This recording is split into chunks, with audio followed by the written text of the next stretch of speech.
One of the craziest realities is that I believe wholeheartedly, with 100% of every fiber of my being, that Japan and Germany in World War II, the leadership behind both those countries, they assumed that the Americans were fat, that they, at the time, that they were fat, they were unhealthy, that they were lazy, that because they were so isolationist, which America traditionally was prior to the events of World War I and World War, and in between a World War II, like, they weren't going to do much, that they were going to be fodder essentially, that they didn't have the guys that had the grit to really go into combat, ultimately to pull out some miner in West Virginia, 18, 19 years old, whose father was a miner, whose grandfather was a miner, whose great great grandfather fought in the Civil War,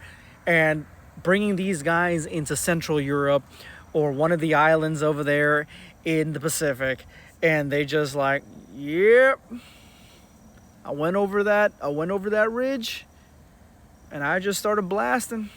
Like, these guys were built for tough.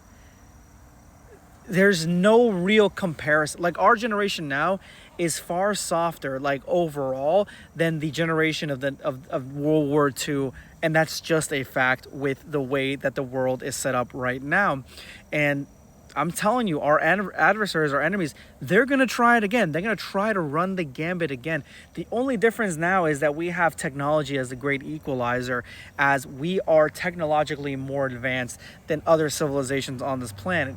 But back in the 40s, they just underestimated how strong and how free-willed and how, I would say, America first those World War II soldiers were at the time.